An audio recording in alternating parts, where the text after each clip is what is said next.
I'll tell you what, I will never get tired of seeing a bunch of Star Destroyers come out of hyperspace, one right after another. Like, that is awesome. Welcome to Sincast, presented by Cinemasins.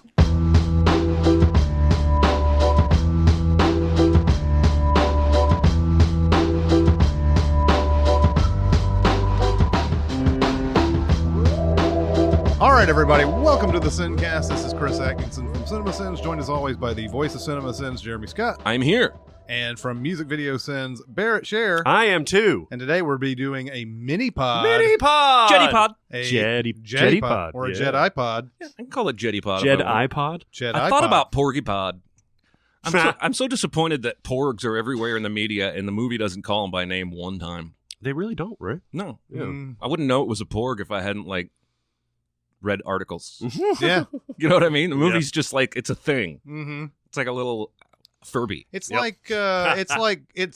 guess they actually named them, the actual filmmakers named them, whereas in Force Awakens, where they had the one guy, the one stormtrooper that had the whatever weapon it is, that can take on lightsabers. Yeah. They named him something, like fans named him something. Oh, and really? I think that's how they got his name. Interesting. I don't think they ever named him in the movie. They didn't really think he was all that special or whatever. But then he got on that Boba Fett type status. Interesting. Nice. Today we'll be doing Star Wars The Last Jedi. Yeah. This movie has already made $100 million in the Thursday and Friday showings. 2 days. Yes, this is Saturday, so there's it's probably going to end up being one of those $200 million openers. It has the most mixed reviews I've ever seen. Yeah. It is all over the place. Mm-hmm. And I'm actually kind of glad. And we'll go spoiler free here for a little bit. But when I came out, I was like, I'm going to be on such an island. Because the early reviews, of course, you expect that, premiere screening review is going to get glowing marks, and it did. But then when the actual reviewers, when the embargo dropped, and everybody from YouTube reviewers to Leonard Maltin and everybody else, almost all positive. Mm-hmm. And so I walked out, no spoilers. I didn't really like this movie. And I was like, man, everyone is going to hate me so much. But yeah, it's all over the place. Even I know you said on Twitter that it was really good. Mm-hmm. And I don't really know exactly what that means. Right. And I have no idea what Chris thinks. What did you think? Well, first off, to address what you're talking about, 93% on Rotten Tomatoes and 8.2 average rating from all the critics. Yep. The audience score is 57%. Yeah, that's wild. That's wild. I feel like that's too low. Mm-hmm. I understand where it's coming from. I've watched this movie twice now. Oh, wow. I've seen it. I saw it in regular old-fashioned 2D with Barrett on Thursday night. And then I watched it in 3D. Oh, really? Last night. Did not have any idea. It was a group of people bought tickets and they went and got the 3D. Okay, I'll watch the 3D. Put on the goddamn glasses. There's like two scenes where the 3D is actually, that's kind of cool, and then the rest of it's like, you just got scammed out of your money like every other. Yeah, 3D. I was wondering because there's not any overt. I'm sure with the ships coming in and all that stuff. Yeah. But it's not anything that like a gravity situation. I'll tell you what, seems I will required. never get tired of seeing a bunch of Star Destroyers come out of hyperspace, one right after another. Like, that is awesome. After I watched it on Thursday, I told Barrett I liked it, but there's some things about it that I don't like. I liked it better the second time. I still have a lot of reservations about some of the things that happen in this. But overall, I think it really holds up well on the second viewing. It not only reminds you of all the great stuff in the movie that you saw the first time, now you have a basis of things that, I can't wait until this comes up. Right. I can't wait until this comes up, and so on and so forth. There is a section in this movie God damn it. that I do not believe needs to be in here. I do not believe they made it. What? I don't believe they made it. They made this section. I can't believe they even shot it. Yeah. I thought for a minute, I took that as in, I don't believe they made it. Like I don't believe that they made it at all, is what it sounded like. And I was like, what are you talking about? No, they made it. It's there. What have I just walked into? And we'll get into it more, but at this moment, I turned to my friend Jason that went with me, and I literally said, what the hell is this shit? Yeah, I don't know if you're talking about the same moment, the same whole section of the movie that I'm talking about, but like there is a part in here that I watched it twice now, I still don't understand the point of it. Are you talking about Finn, right? Yes. Okay. Without spoiling, I think Finn's storyline is really stupid. That whole thing with So that's the one part that I think. And if you go back and like, okay, well, this introduces this to us and this introduces that to us, I can see the point for it, right. But there is no story basis for it at all. No. And it makes no sense by the time you're done with it. But anyway, that one section is what's going to keep me from saying, I just loved this. That's everything else around it. I can't wait to start talking about it. Yeah. Interesting. Does it feel like the negative reviews and even some of the positive reviews I've seen have mentioned that it doesn't feel like a Star Wars movie? Yep.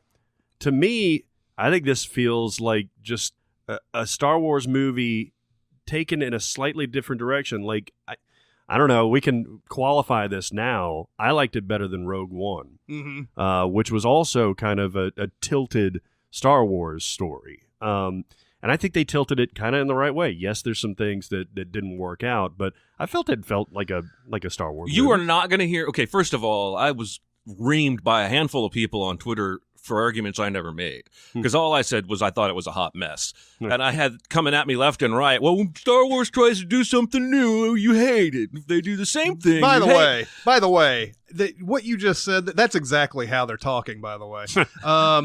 What you just said there is what is my number one thing that I get pissed off about with Twitter arguments. Yeah. It really shows the limitations of the form. Sure. When someone can do a false equivalency thing like that, and that's just as clear as you can get. False equivalency. Just because something is different, and you complained about something not being different before, doesn't mean it becomes good when it becomes different. Right. Well, okay, and you're not going to hear me complain about this not feeling like a Star Wars movie. I thought it did feel like a Star Wars movie. Mm-hmm. I'm not going to complain about all the chances and stretches that Rian Johnson made, with one exception. Mm-hmm. Some of them work better than others. I do think he kind of outthought himself certain aspects of the action. I can't wait to actually get specific about. Mm-hmm. Maybe one or two times overthought a decision that I think, keep it simple, would have been a better approach. Mm-hmm. But I'm not the guy complaining about that. I never said that. It feels like a Star Wars movie. There are lots of great things. I can't wait to talk about them too. But to me, it feels all over the place. And there are some really big problems with the story, in my opinion. Mm-hmm.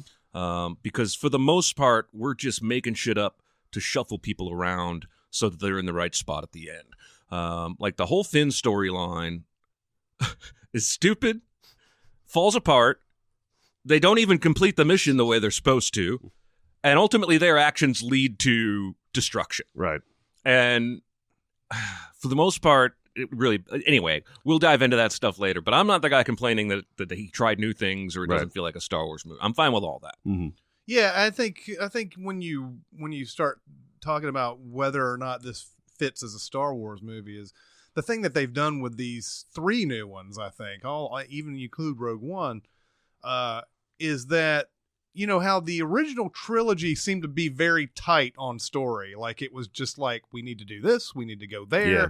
Now there's more to the side and everything. Like, when they go to the one planet and you start seeing all these like CGI, they're riding these CGI creatures around and everything. It starts feeling very unlike Star Wars when these kind of scenes come up. You know what that scene felt like? Jumanji. Yeah, it kind of did. And that's one of the scenes where I was like sitting there just, what is going on? Yeah, exactly. This just doesn't feel like a Star Wars movie. And there's like, that's that's the type of stuff that happens quite a bit in these new ones, where these new people have come in and had their own interpretations of how things should go and everything. But those are some silly things, and you can still do stuff like that, like a Star Wars movie, but it just doesn't fit like one at all, right. You know. So I understand. One of the things I really dug was just about all the performances, though. Mm-hmm. I'm of the mind that, like, Mark Hamill has always been obviously just, you know, the pillar of this story, but I never really liked any of his performances before. Like, he was fine. He was fine in New Hope. He was fine in all of them, but he certainly wasn't like something I looked forward to seeing his performance. His performance in this movie was fucking awesome. Well, he's had so much seasoning since Return of the Jedi. Yeah. Because I believe he was on stage for a while, and of course he's done this Joker forever now.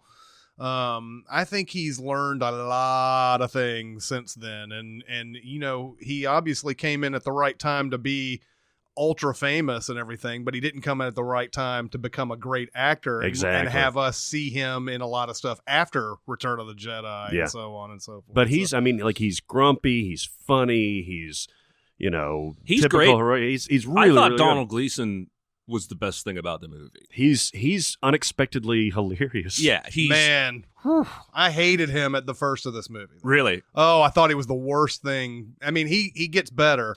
At the very beginning, I feel like he's got that face tied up in that weird, like, I'm evil knot, like, just a little bit too much. And here's my evil face. Yeah, it really is like, yeah, look at how unhumorous I can be, you know. And some of his line readings and everything, I'm like, get the fuck off the screen. But yeah, I think he grows a little bit better, like, as the movie goes along and everything. So you know who else was really great? Who? Chewbacca. Yeah. His performance was awesome. It really was. Yeah. Well, and then I guess the one standout out of this is the one who plays Rose in this. She's the one. She's a virtual nobody. In fact, I looked at her. Her name is Kelly Marie Tran. I looked her up, and she's done like a lot of, like, you know, internet videos and stuff like that. Not really in any. I saw her, like, I saw one of her credits was, what was that? That show that is like Adam Ruins Everything or Andy Ruins Everything. Oh yeah, Adam Ruins Everything. Adam Ruins. She was one of the characters in one of those shows. Or whatever. That's like the highest profile thing that she was in, I believe. And there was, you know, maybe a few other things you've heard of on the internet, but she's probably the standout out of this entire, like, new group of people in here, and she's really good too. I really liked her a lot. Yeah, I wish they had given her a little bit more to work with, and then of course we got the whole Rey, Kylo Ren thing, and Adam Driver was. I really enjoyed Adam Driver. I enjoyed the dynamic between those two too. The performances really got me. You don't usually go, as evidenced by Hayden Christensen's entire, you know, arc here. You don't go into a Star Wars movie thinking, I want to watch the acting. You do now that Lucas isn't directing them. At least you can now that Lucas isn't directing. Yeah. I mean, I thought there were pretty good performances in The Force Awakens and even Rogue One. So that girl's fine. She's one of those things that feels out of place to me in this movie. Like, she doesn't feel like a Star Wars character, and I don't like that character at all. Like, especially at the end, that character really pisses me off. The ending is that ending part is stupid. I agree. Yeah. How much longer do we go before we can start talking about? Anything else overall? I mean, John Williams comes back and crushes it again. Yeah. There is, I was going to say, was it John Williams? Because there's actually an inverted theme in here that I really liked that was A New Hope-ish. But also I wanted to say there is a spaceship action moment in this film that is worth 4 times the price of admission. Yeah. And that made me giggle for 10 minutes. I know exactly what you're talking about. And it may be one of the best things I have ever seen in a movie. Yeah. Yep. And I'll get specific here in a minute, but I don't want everybody to think I'm just hating. There are things about this movie that I really liked that got my sweet spot. That was one of them. I just was giddy like a child. So what's the letter grade we're giving this? To me, it's a solid A. I love this movie. Okay. Oh, Jesus. Today, C. See? Oh, I'm going to give it a B+. I that one section of the movie is what I can't get around. Yeah. If it wasn't for that, I think this is a solid A for me because everything around it to me is an A. Mm-hmm. So I can't wait to see it again. Yeah. So I can. One thing that we can mention before we go into spoilers is that I think this movie is too long. I'm okay with it because I want to live in a Star Wars universe as long as you can. But there's just beats in this that just go on too long, and it's a little bit overstuffed. Finn's entire story. Cut that, and you've got a much healthier movie, shorter in length. We established a star with Boyega here in the first movie, so we got to give him something to do. Yeah. Anyway, let's go into spoilers. Can you give us a warning? Yeah. Spoiler warning. Spoilers! Cable guy. No spoilers! Kevin Spacey is Kaiser Soze. Luke's father is actually Darth Vader. She's the sister and the daughter. They just No. I'm reading the books. I mean, he's just wasted. This whole movie, that character's just wasted. I don't know. It doesn't bother me as much. You're talking about the casino planet sequence, right? In larger picture, I'm talking about Finn's character just being a pawn on the chessboard, moved around. And the whole casino planet thing is just a huge misstep, in my opinion. Especially the fucking giant horned alpaca racers. Yeah. That whole sequence is just bonkers stupid. Like, I don't know what he was going for there, but the fact that I was sitting there going, what am I even doing here? Yeah. And they're supposed to be getting this code breaker. They get the wrong guy. Yeah. Somehow he still has enough skills to break the codes to get them where they want to go. Yeah, that's one of the biggest, like, the silliest moment is them. First off, the reason why they're in jail is because they parked their fucking ship on the beach. Yeah. They couldn't park that anywhere else. They're that desperate for time that they can't just move that or find someplace, whatever. So that's the reason they're thrown in. And the real person they're looking for is this Justin Theroux. That girl said is the only person in the universe that can break this code. The only person. And so they get thrown in jail, and it just so happens Benicio del Toro's in there. And the collector. Yeah, the collector. And he's there to say, I can do this. And so they're desperate. They have to, and of course, like all Star Wars, able to break out of jail because the stupid thing is right outside. Yeah. And all he has to do is like flashes his ID badge or whatever the fuck he's using to open it up. And it's a funny moment, but you're sitting there going, oh, fuck you. Yeah. Like, why was he here? Was he waiting for people to show up so that he could say, hey, let's break out so I can make some money? I mean, it doesn't make any sense. But yeah, that whole thing, you're right. I mean, it's that whole casino part. There's one part in there that is kind of cool. They talk about how these people made their money and all that. There's only one way you could make this kind of money, and that's selling weapons to the Empire. Yeah, and all that, or the First Order. And so you get that, but you don't really need. I don't know, how long were they there? 20 to 30 minutes of the film, at least, somewhere around there. The only thing that comes out of that is you get introduced to a child character that we know has Jedi powers by the end of it. And they introduce this Benicio del Toro character who's obviously going to be in future installments and so on. But other than that, story-wise, it makes no sense because what we're talking about here is that Poe is like, what are we doing? He's talking to Laura Dern, who's in charge at this point. He's like, what are we doing? What's the plan? And she doesn't tell him. Why doesn't she tell him? It's fucking stupid. And there's no reason not to tell him. Yeah. But I've seen this movie twice. There's not one time where he goes, well, why didn't you just say that in the first place? Right. Yeah. Because here's my stupid reasoning. Yeah. Let's just keep that secret from Poe, who we know is a loose cannon. Well, they talk about that all the time. And there's only like they know 100 he's of them gonna do left. shit. Yeah. They know he's going to go out and do shit. Yeah. And for the very reason that they don't tell him that's when Finn and Rose go over to him and say, hey, by the way, the reason they're able to track us through light speed is because of this flux capacitor thing. Which is really fucking stupid, too.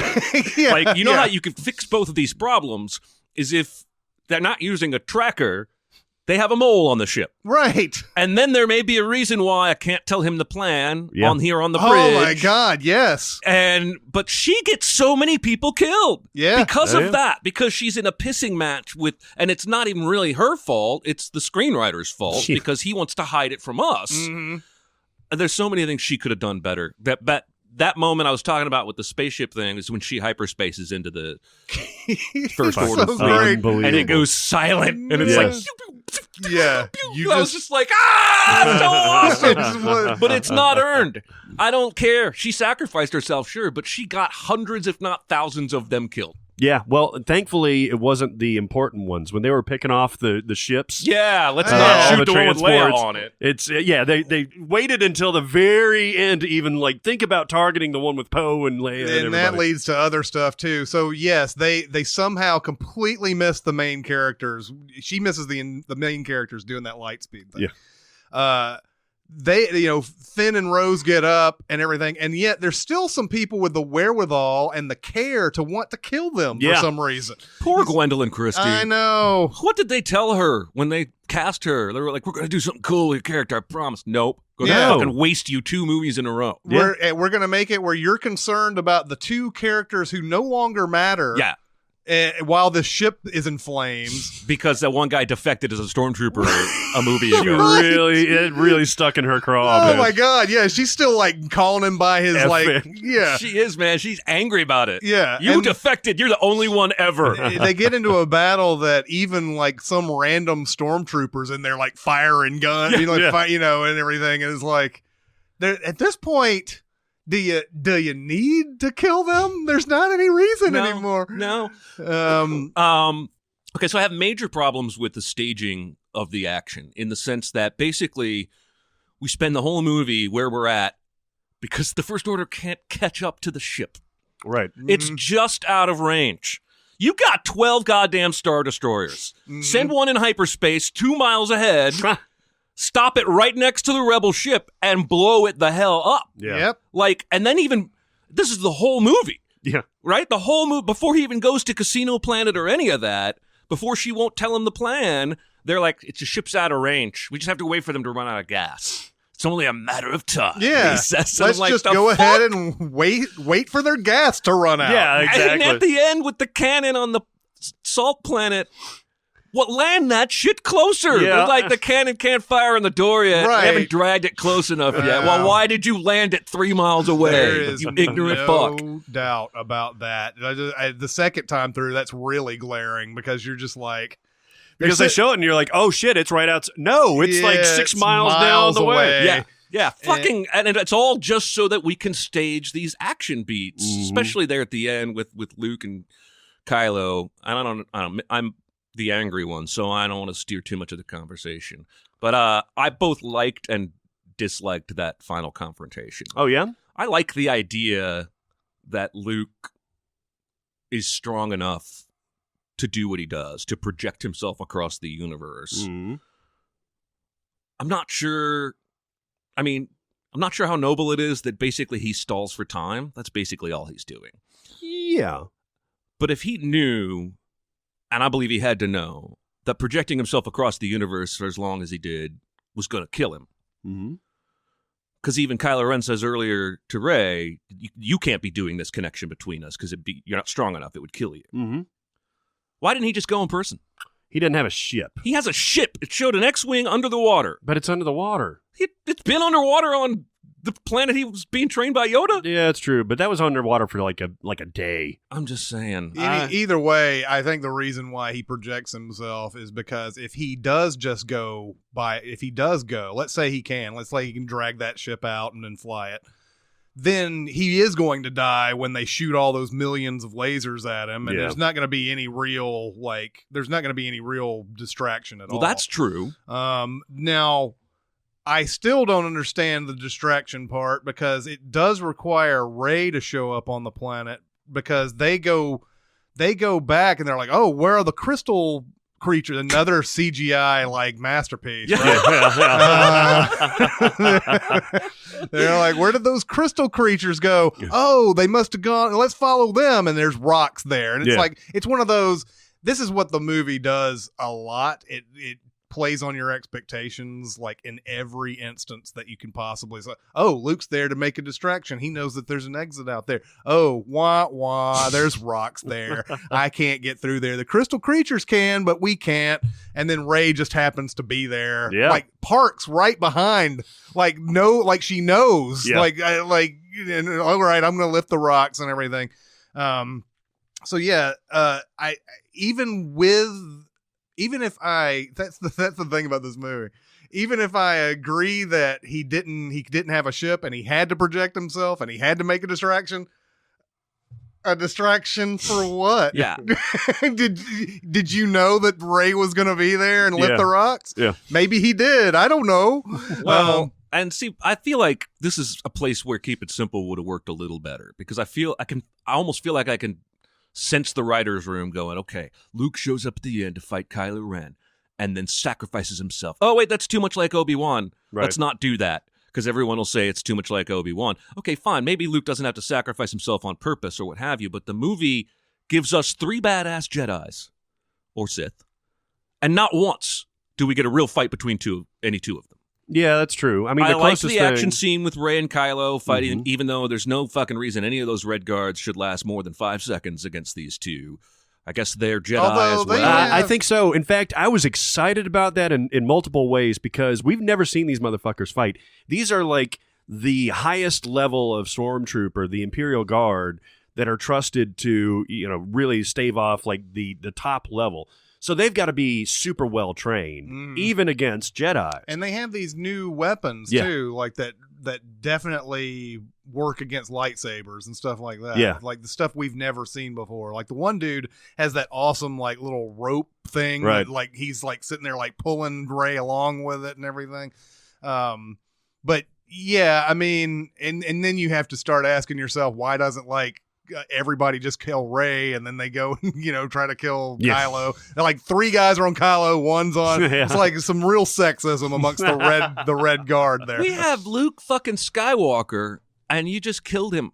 And we didn't get to see him lightsaber battle anybody. I mean, he had the one moment with, I guess he didn't. He Yeah. was a projection. Yeah, it was a projection. Even though his lightsaber actually makes contact with Kylo Ren's lightsaber. Yeah. So he's physically there. I don't know. The Snoke thing kind of bothers me because he's God of the Force right up until the movie needs him to be dumb and not sense something is happening. Well, yeah, that's another thing. Like, it's one of the best moments of the movie is what Kylo does to him. Yeah. And I guess they're saying that Kylo was able to like shield some part of his mind from him. And that was what his mistake was thinking he could read his entire mind and never think, I guess that's what they're saying. Yeah. But there's a whole bunch where he's basically saying you're an open book. Yeah. So I don't. can tell everything So at the you're one thinking. moment where he's doing 2 things at once, he can't, I guess it's the arrogance factor of a villain, I think I wrote down in my notes, you hired Andy Serkis to have him sit in a chair. Mm-hmm. Yeah. I mean, there's so much promise to that character, so much mystery, and it's just poof. Yep. Poof. And speaking of poof, let's talk about Princess Leia here for a minute. Uh-huh. Or as I call her, Leia Poppins. Who is sucked out of a spaceship into space. Yes. The cold vacuum of space. She dies, and then she Supermans herself back to life. Puts her hand up in the air a la Mary Poppins, and goddamn floats her way back to the ship. Yep. Now, that was really stupid, in my opinion. I get you want to tell us, hey, there's stuff about the Force you didn't know. And you've done it a few different ways in this movie much more effectively. But at this point, no Jedi or Sith should ever die again. Snoke shouldn't be dead. Luke shouldn't be dead. If she can come back from that, because she's not even a Jedi. She just has some connection to the Force. Yeah. And she Jesus herself. I thought that was a weird decision, too, because I wanted to see that moment where Leia actually shows off what she's learned. And I guess for practical reasons, you're not going to have her in a lightsaber battle or anything like that. Yeah. But there's a million different ways that you could show how powerful she is. You also undercut that moment right before it where she realizes what's about to happen and she gives this great look of like defeat. And then you see her slowly sucked out of the back and Kylo didn't want to do it, but his guards did it. And I was like, and then like 3 minutes later, it's like, oh, that was all for nothing. Reminded me a lot of Guardians of the Galaxy when Peter Quill does that, like at the very last last minute he puts the mask on. Yeah, I don't. If she can resurrect herself, there's no reason Luke can't. And plus, just in reality, this is not really the best time to be doing that, considering you know what I mean. Well, I mean, and you've been referring to this as like the Skywalker story, right? Right. This is the concluding trilogy. They're all dead. Yeah, assuming I mean, she's probably going to have to be written off or CGI'd in somehow. Yeah, they said they're not going to do that, so she's going to have some sort of and thing. Luke is dead, and Han is dead. Well, Kylo is technically a Skywalker. Only one. Yeah. Rey is not, and also if we believe that story, and I don't. Yeah, exactly. I think it's a cool story. I like that explanation if that's where they leave it. But he's a liar. They've always been liars. But also this little kid with the broom at the end, and I just feel like now the Jedi be everywhere. Well, but the Jedi were everywhere before. That's what they've already sort of suggested that even in Force Awakens when they were talking about how Luke went to train Kylo, there were other people. Now, that's something none of the Star Wars movies have really ever explained at all. Like, with Anakin, it was like, well, there was no father and he just happened to have powers and, now you found him, so train him. But then there's these others out there that are apparently the same. And this is all going back to this midi-chlorian bullshit too. And I'm sure it's explained in all of the other novelizations and the stuff that's we're talking about the movies. Yeah, and so so Luke is definitely training others than other people than Kylo in this whole thing. So there are people out there, and this is that whole this movie and Rogue One and Force Awakens and the prequels are all basically telling us that you don't have to be born from Jedi to be Jedi. Right. But they've also, in every other scene, been telling us that the Skywalkers are like, he's the last one. No, there's another. It's his sister. But like they spent a lot of time telling us that this was the last line. There's a lot of things we don't know about what they're doing. This whole Rian Johnson treatment of Star Wars to me tells me that, and there's so many themes. You can hear Kylo Ren say it several times, basically in so many words, saying, "Forget what you know of the past. Right. This is the new stuff." He tells Rey, turn over, change, forget about the past, but change yourself. This is butchering the quote, but change yourself, go to something new. This is what you've always wanted to be all along.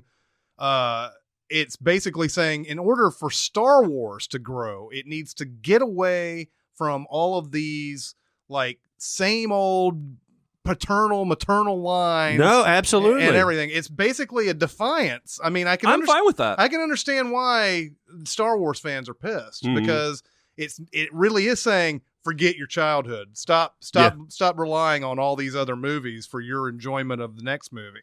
And that's what this whole thing to me seems like. It just seems, we don't know, because this whole thing with Rey being able to do the things she does without any real training and all that. She doesn't get any training. She still has no training. This rise of Snoke, all that. We don't know what they're thinking as far as what is this new force that maybe it's not even the same force that they've been thinking about. This has been used all the time. I think it's a new way because of how Luke describes it. He's like, it's not ours. It's not the Jedi. Rey is not using this, or Rey has a new understanding that the other Jedi never had. Right. And Yoda sets fire to all those old texts and everything. Says there's nothing in there that she doesn't already know. Actually, I think you see those texts in the ship at the end. Yeah. She I was going to ask you guys, did you see that at the end when when Finn pulls that drawer open? It looks like she took them with him, but what this looks like to me, and I dig, is that she has an understanding of the dark side and is okay with it in a certain frame, from a certain point of view. Yeah. Because right now it's always been either the light side or the dark side. Mm-hmm. You have to choose, and you definitely don't want to even incorporate any of the dark side. If you're the dark side, you don't want to incorporate any of the light. If the whole like striving towards balance of the Force has to be done, you have to have an understanding of both. Exactly. And I think that's where she's working her way towards. And that's something that these other Jedi have failed at so long. And that's why you have Luke talking about like all the failures the Jedi had. You know, they allowed Darth Sidious to arise. They allowed somebody to train Darth Vader. It's because they were scared of this dark side and never wanted to. It's kind of like, you know, those studies that they do every once in a while, like people who grow up in like all Christian households and everything, and they're given all the restrictions in the world, and they're the ones that end up being the worst because they don't have any like Jeremy. Well, you're not wrong, but you know what I mean. Like they actually actively seek out sin and things of that nature because they've been told it's so wrong, and then it's like, well, it's so enticing. Yeah, and I think that's where what you have a problem with now. It's not necessarily just the Skywalkers. It's diversified and everything. It's the fact that the Jedi itself is antiquated, and that's what Luke was trying to get across, is that there could be a boy over there on a different planet working in a stable that has an understanding of the Force. May not even be trained as a Jedi, but he has an understanding of the Force and has some powers. Sure, I'm okay with that. So the Last Jedi being, there is still going to be the Force. There's still going to be the rebellion versus the First Order. He actually says, I will not be the last Jedi, and it cuts right to Rey. Yeah. Mm-hmm. So I'm not sure what the point of all that was then, because there's going to be more Jedi. Yeah. And maybe the Broom Kid is going to be one too. Maybe it's Kylo. I think there's a host of people that could be Jedi. Okay, so Kylo bothers me in this movie because I feel like for the second straight movie, it's will he or won't he turn to the light side? Nope. Oh, okay. I'm totally on board with Kylo in this movie, and we can argue about it. But I barely even finished what I was going to say. The movie wants you to think that he could go either way, and then he does something selfish, showing that he's all the way at the dark side, and you were fooled. And when that scene first started with Snoke and Rey and Kylo, I had this inkling. I was talking with Simser about it last night on Twitter, and we both liked this idea. He might even have suggested it, but what if they switch places? Yeah. Like, what if in her pursuit of turning him to the light side, she goes dark, and something human in him goes light? And I thought, man, that this would both fulfill Star Wars shit, but also doing something new and breaking the rules. And instead, I just feel like at least arc-wise, and I like the actor. And I think Kylo has a lot of great, especially at the end when he's just losing his mind. And he's like, fire that ship out of the sky! Yeah. But I just felt like there was kind of a tease there again. There still could happen, though. That would have been awesome, and they even said it in the movie that that's something that could happen. Yeah. There's a point where they're going up in the elevator, I believe, and they're saying like there's this thought that, or maybe during the bridge scenes, I can't remember which ones, but they say something about possibly, you know, she would be the one that would turn and he would be the one that would be satisfying. It would be amazing. What is interesting about his character, though, that I think does hold up is that his conflict is not whether to be good or not. His conflict is how is he going to get rid of Snoke so that he can be the main baddie? Yeah.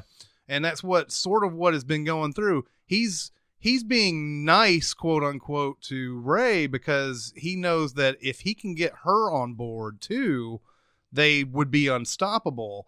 And he's got this idea like Vader did in the original trilogy and everything that, you know, that I can maybe get my son turned in this way and we just rule the galaxy. And his conflict has never been about being good.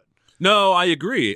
But the movie wants you to think it is. Yeah, there's exactly, definitely for surprise. Yeah, I felt like it was the second movie in a row where they did that to me, where all along he had a plan he was following, like with the Han Solo thing, that whole bridge scene. The movie, at least for a hot minute, wants me to think he might turn because of his dad. He never intended to. But they've never once, like, when she asks him why you killed your dad, he never answers that question.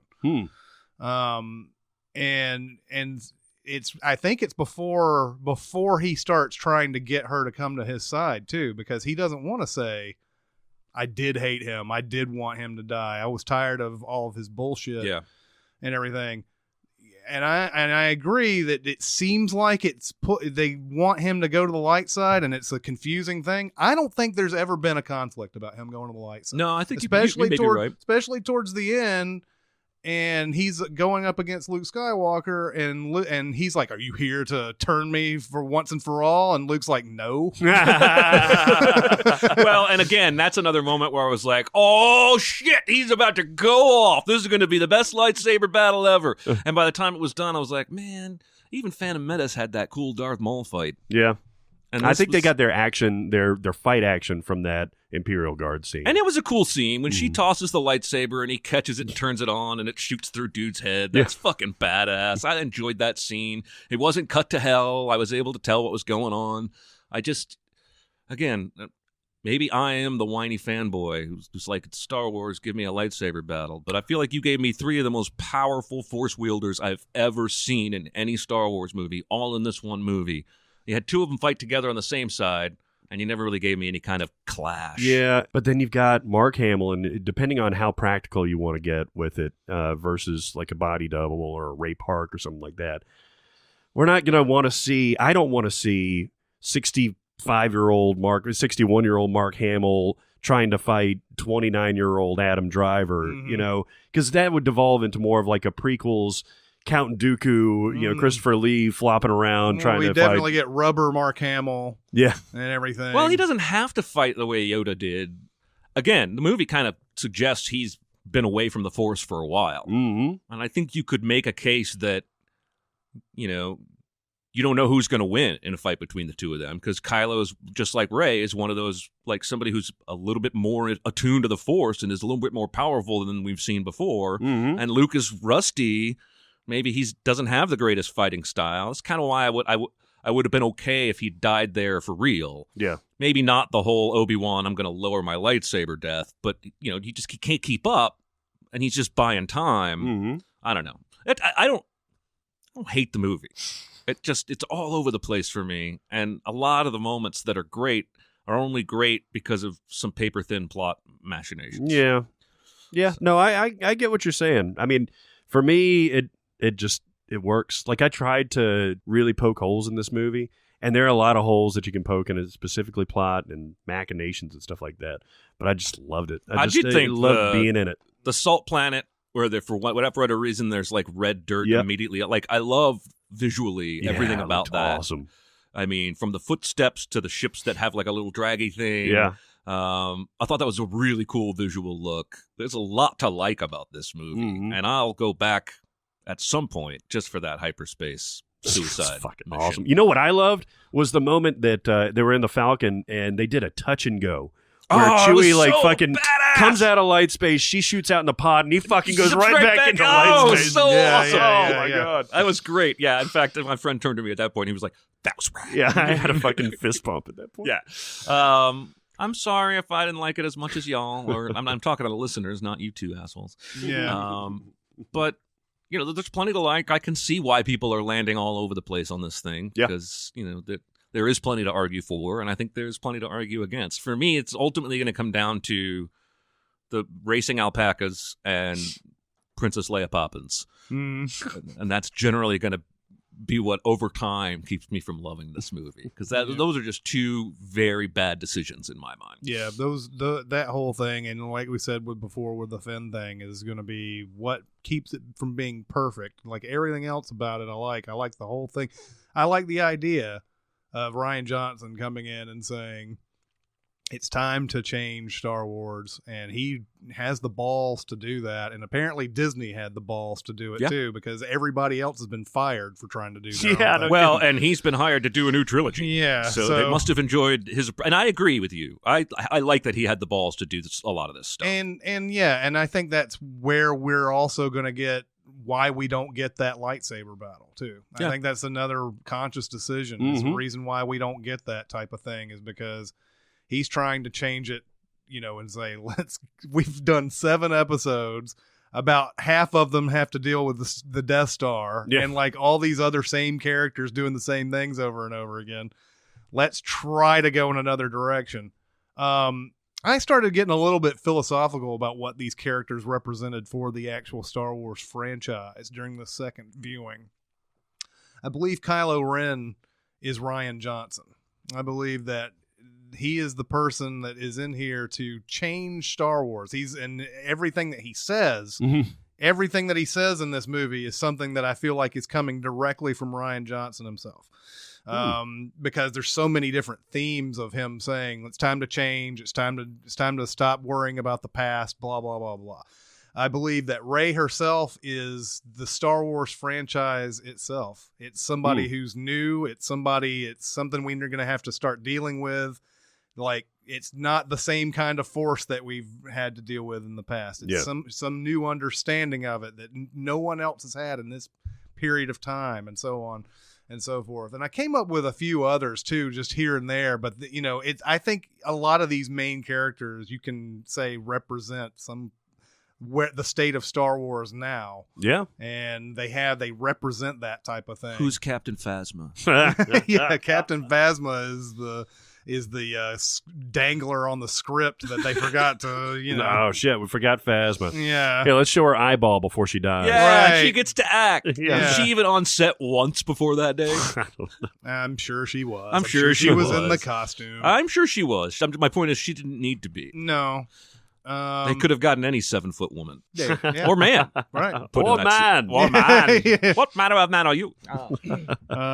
So yes, I really like everything around that Finn scene, and there's a lot of there's some definite plot things that could have been fixed. I think you're also talking about something that Force Awakens came out in December of 2015, and then they got Rian Johnson. He's like, here, get this movie written and made in 2 years. Yeah. And that's where we run into a lot of our problems with movies. If you want to, why'd they do that? Why is this all sloppy? Blah blah blah. It's because of the time factor, dummies. Especially with one with this scope. It's like what Jeremy's saying. You simplify a few key plot points here. You got an amazing movie because it looks gorgeous, sounds gorgeous. You got great performances. Trim the fat a little bit. Don't give me on every planet a CGI animal. Like, just stop it at the porgs. We're good with the porgs. They were okay. Yeah. Well, I also didn't need to see Mark Hamill milk a breast. Yeah, that's probably the one thing out of the viewings that I've seen that everybody's on board, like, says no to that. Again, I get what you're going for, at least with the milk mustache part of that, but I didn't need to see the milk coming out of I didn't need to see the teats. That was just weird. Yeah. But no, I for whatever reason, this is something that it typically would piss me off. It being long didn't bother me. It being bloated didn't bother me. It being nonsensical at times didn't bother me all that much. It was just so cool. And the stuff that you're talking about, Chris, with the way to use the Force, the new understanding of the Force, the fact that it's more Force heavy than lightsaber heavy, I dig that kind of stuff. That's I like the concept of that. I like the fact that Rey's lightsaber, by the way, I don't know how they tore it in two, but after they did, like, her big ending with the Force has nothing to do with the lightsaber. Yeah. It's using the Force to lift the rocks. And I do think that's very cool. It's almost like when Neo makes the bullet stuff? the squiddies fall out of the sky at the end of the second one. I'm like, oh, what's possible next? Yeah. So there is some excitement there. I just think you could have done that and still given me a badass lightsaber battle. Yeah. It didn't have to be Rubber Luke flipping all over the place. And again, I even kind of like the idea of what they went with. And I love the shot of him looking at the double sunset.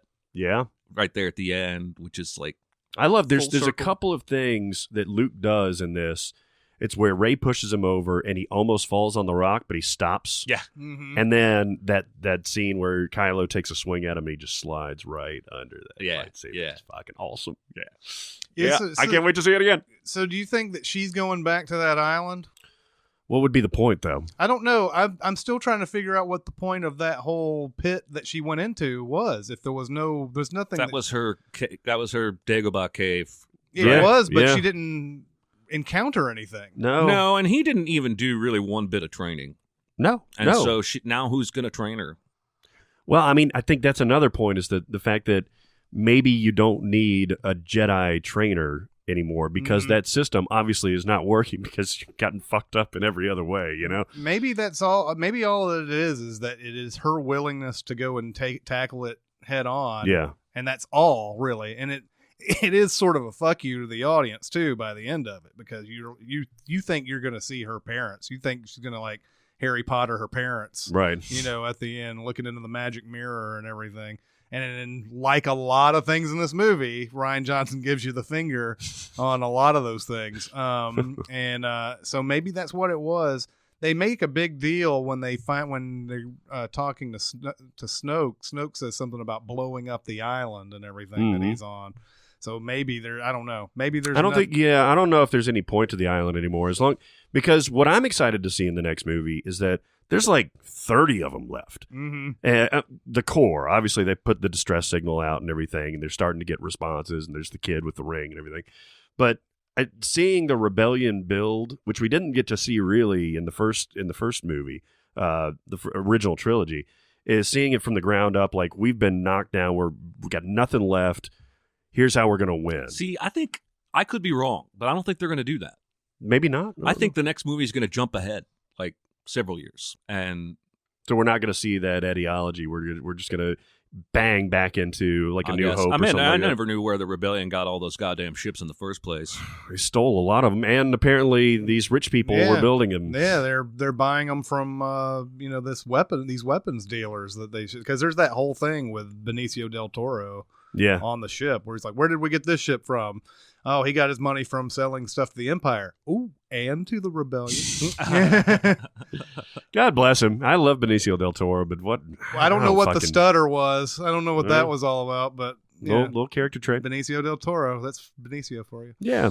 So if you like Star Wars, you got to see this, right? I would. Well, you have to see it. Yeah. Yeah. You may not like it. Yeah. There's enough that you're gonna like. Yeah. I'm just, comes with the Jeremy warning. Watch out for the puddles of bullshit. Yeah, I do. I understand exactly what you're saying. Mm-hmm. I just like the theme. I think the themes held it together, like glued it enough for me to kind of look past a lot of that stuff, which is odd for me. Well, it's all right. We're allowed to disagree. All right. So I would say that if you're like Barrett, you got to go in head first. If you're like me, you go in head first, but know that there is, some sections of this movie that to this point don't seem to have any explanation and suck about it. And if you're like Jeremy, you're going to have to be very wary when you go in. You're going to see some cool things, but you're going to hate a lot of it too. There you go. Yeah, go in with very little expectations, and then you'll either be met or rewarded. What I'm trying to do secretly is lower your expectations by bagging on the film, so you'll have a better time when you go. Yeah. I'm looking out for you. Yeah, man of the people. Will be interesting to see how this is looked at over time. Too. Yeah. What will the other Star Wars movies inform about this one that will make it either better or worse? Well, even Force Awakens came out and everybody pretty much liked it. Mm-hmm. And then a few months later, it's like the sheen started to wear off and everybody was like, it's a New Hope all over again. Yeah. That's just a Death Star again. Speaking of which, they have a dreadnought now. Mm-hmm. It's not a circle. Yeah, still a Death Star, basically. It's don't they even say that it's a fleet killer? Fleet or something killer. Like that? Yeah. I'm like, all right. So it's still kind of the same thing. Yeah, they're still trying to find that WMD that that still had to drop a bomb down and on a specific point to blow it up. Yeah, exactly. WMDs. That makes me think of The Wire. Mm-hmm. Get your yellow tops. WMDs. All right. Well, that will do it for this mini pod. Jedi pod. Star Wars: The Last Jedi. The Last Jedi. You sound like comic book guy. Yeah. The Last Jedi. Yes. Worst episode ever. But that'll do it for the mini pod of The Last Jedi. This is Chris Atkinson, Jeremy Scott, and Barrett Sher. We'll see you next time. Thanks for listening. Comment on our episodes on our SoundCloud page. Check us out on YouTube, Twitter, Facebook, and Reddit. And be sure to visit cinemasins.com.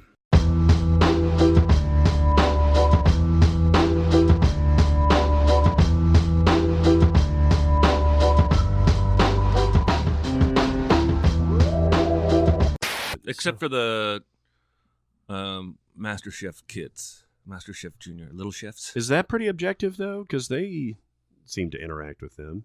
I don't know how objective it is, but it's pretty damn pure. It's just adorable. Because they're fucking kids, man. And they root for each other. They don't realize I'm supposed to hate you. You're my competitor. They cry and hug each other every time somebody gets kicked out. Oh, God, I love that show.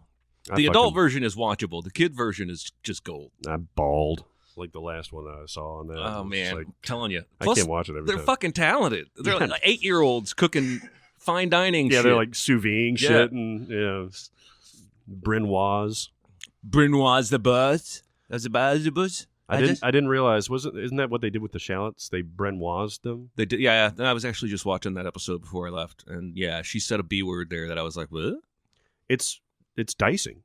I guess I don't know. I mean, that's what it ends up being. I just didn't realize it was a Brinoise. Yeah, well. But then, did you get through that mise en place thing? Not today. Oh, okay. And I'd had a little wine when I saw the first one. So it's one of those things where I was like, I saw an article that was like Top Chef Power Rankings Week 2, and I was like, I watched that episode. I don't really remember much about it. That's why I was watching it again today. I was like, okay, I did watch this, but that's funny. Brinoise. I bet there's like 72 different types of dicing, and Brinoise is just a specific one. It may be because I watched the first season of that MasterChef. Yeah, because it was an interesting thing, home cooks and all that stuff. Yeah. And their first challenge was to properly, it may have been Brinoise, or properly dice an onion. And like 4 people were immediately, like their first cut, Ramsay went up and he was like, you're gone. That'd be me. And they're like, what the fuck? You're like, I know how to dice an onion. He was like, no, it's not uniform. It's not right. And they were like, oh, all right. Well, that's it. That would be me. I'd like pick up the knife and he'd be like, you're gone. You're holding it by the wrong end. Exactly. Are you ready for it? Are you ready for it? No! That song's grown on me. I haven't really given more than 2 listens to any of her songs. It's grown on me. Yeah. The other song never will. That song has. Did you hear the Big Reputation song? Nuh-uh. That's playing on the radio a lot. I haven't heard that yet. It's bad. It's terrible. It's not good. It's bad. It's got Ed Sheeran and Young Thug in it, though. That doesn't sound like a good combination. Those 2 are the best part of the song. No, really? Because Ed Sheeran... How is John Legend not in this? I know. I'm sure he's on a track somewhere. I was driving down here in the interstate, and the car in front of me was slowing down to let the car to the right get in because he had his left blinker on. And after a while, he realized, well, he just must have left it on without meaning to get over, so he speeds up. And I speed up, and as I get close, I see it's a student driver car, and I think, that's pretty funny. Student driver's on the interstate with his blinker on. I get up beside him. It's the fucking instructor, like a gray-haired old dude on the phone, no kids anywhere in the car. Oh my God. That makes sense. Anyway. Already ooh, wow. Jeez. Man, I have so many outtakes in the last one of me going like, jeez.